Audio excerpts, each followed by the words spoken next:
your Bamenda man, your Ekuna man, your Ngi man, your Bakwere man, and proudly so, your Anglophone brother. You're welcome on this platform, dear friends. Hope things are fine wherever you find yourself. Dernière ligne droite pour l'inhumation de papa, je vous ai annoncé ici. Vous savez que vous êtes ma famille, donc du coup, quand il y a un problème, quand il y a quelque chose, je partage avec mes gens. Revenons à nos moutons. Nos moutons, c'est le titre de ce podcast. C'est ce podcast. Vous le savez très bien que c'est qui nous intéresse, c'est la justice et c'est la vérité. C'est notre dada. Et il y a beaucoup d'entre vous aussi qui voient des choses de cette façon-là. Le tribalisme, le communautarisme, les intérêts bidons et tout ça, ça ne vous intéresse pas. Ce qui vous intéresse, c'est les faits et rien que les faits. Et ceux qui essayent de tronquer les faits généralement, c'est des gens qui ont des choses à se cacher. Je répète, ceux qui essayent de tronquer les faits, de manipuler l'opinion, de payer certains blagueurs qui disent qu'ils sont des blogueurs, pour distiller de la fausse information, de la distraction, c'est généralement les gens qui prennent les casseroles. They have skeletons in their cupboard. Regardez le Cameroun. Pendant qu'on est en train de nous parler des arbitres, de ceci, je ne dis pas que c'est des épiphénomènes. C'est très important aussi de penser à tout le monde. Mais on se rend compte que c'est des gens qui sont super mal organisés. Dont les gens qui font du bruit alors qu'ils sont dans l'illégalité. On ne pourrait pas croire, non? Samuel Eto'o lui-même l'a dit. Quand on parle de Lion Indomptable, on se rend compte que c'est une boîte, je ne sais pas comment je vais dire ça, c'est une alimentation où les gens viennent, ils vendent, ils achètent des petits cacahuètes et autres. Donc, le sélectionneur fait son travail avec la complicité de certaines personnes qui sont dans les ministères ou au ministère. Maintenant, avant l'organisation de la CAN 2021, vous savez bien qu'il y a eu 2 glissements. La CAN 2019 a glissé 2 fois. Et il y a eu des budgets pour la construction, d'abord pour le champ et après la CAN. Il y a des gens qui se sont fait ruiner parce qu'ils ont entamé la construction des hôtels au Cameroun.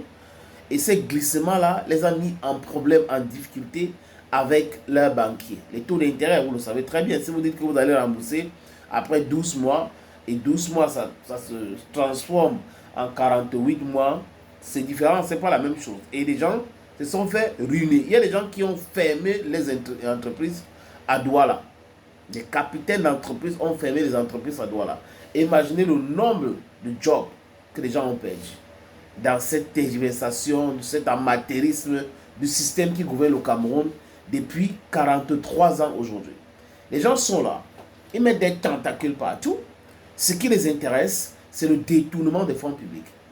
Le Task Force, qui faisait partie du Task Force, qui étaient les membres du Task Force, qui a piloté la construction de stades, et surtout le stade Olembe.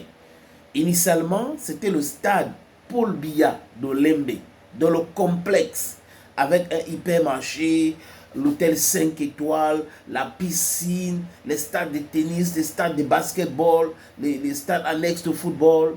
Quand on voit cette infrastructure aujourd'hui, on se rend compte que ces gens-là sont les premiers à détester le Cameroun et les premiers à chanter le patriotisme.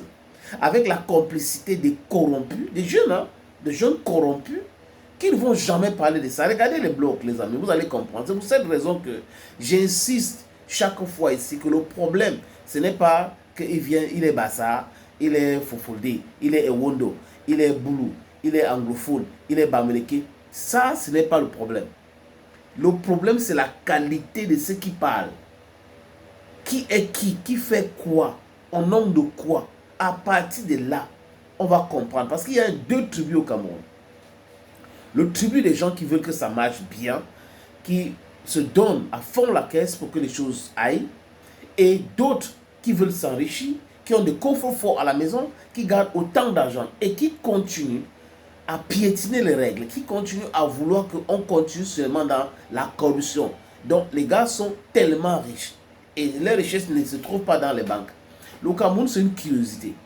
C'est un pays où les fonctionnaires sont plus riches que les hommes d'affaires. J'ai dit quoi? Le Cameroun, c'est une curiosité. Dans ce pays qu'on appelle le Cameroun, les hommes d'affaires sont pauvres et les fonctionnaires, du moins certains fonctionnaires, sont hyper riches. C'est paradoxe, non? It's paradoxical. Can you understand things like that? If you hear that kind of thing, you make a say the whole system, they begin to understand how to put this thing. Après Piscini, qui réclame à peu près 200 milliards à l'État du Cameroun. Pourquoi? La rupture abusive de contrat. Donc M. Ngongo et M. Molekombi ont décidé de rompre le contrat de Piscini qui construisait le stade d'Olembe de façon unilatérale et sans respecter les règles de l'art. Piscini porte plainte, ils ont gain de cause ou à gain de cause. C'est le tout, je vous avais annoncé que bientôt Magil va venir parce que je connais le fonctionnement du Cameroun. C'est-à-dire qu'on rompt le contrat de façon abusive parce qu'on a nos intérêts dedans. On va rompre parce que bon, vous allez porter plainte, après vous allez gagner, on va dire qu'il faut vous payer, après on va vous payer, on aura notre pourcentage dedans. Je suis sûr que c'est exactement comme ça que ça fonctionne, comme ça fonctionne de la même manière avec les sélectionneurs abusivement licenciés par ceux qui les recrutent. Et après le jugement, le tribunal et autres, business à sujet, on les paye, après ils ont leur pourcentage. C'est du business. McGill vient de porter plainte une société canadienne. C'est-à-dire qu'une société italienne gagne le marché pour la construction du complexe Olembe. On trouve les excuses pour retirer le marché de façon abusive. Depuis la présidence de la République, dans le task force, Ngongo était patron, Molekombi aussi était dedans. C'est lui qui était sur le terrain pour contrôler les travaux. Après, il recrute une autre société canadienne, McGill. Mais McGill a été aussi chassé comme Piscini. Donc on a retiré le contrat de façon illégale à McGill. Et McGill va réclamer combien, les amis? Peut-être la même somme. On est parti de 200 milliards à encore 200 milliards. Ça va faire peut-être 400 milliards. Voilà le Cameroun pour vous. Le journal de mon ami Boyomo, qui, à la une, a mis ça comme vous pouvez constater. Donc vous voyez que c'est un journal sérieux mutation. Le Cameroun a très mal de sa classe gouvernante. Les gens qui gouvernent le Cameroun aujourd'hui gouvernent le Cameroun pour leurs intérêts personnels. Ils calculent, ils sont dans les petits calculs. Comment on va faire? Il faut vraiment, l'argent peut venir ici, on peut dire. Donc, si vous allez voir, Piscini, je peux me tromper, est dans la mafia. McGill est dans la mafia. Et certainement, on a des gens ici au Cameroun qui sont en train de dire, portez plainte, vous aurez gain de cause et après on va vous payer et on aura notre pourcentage. Voilà ceux qui détestent le Cameroun, mais qui parlent trop, qui prétendent aimer le Cameroun. Thank you, friends.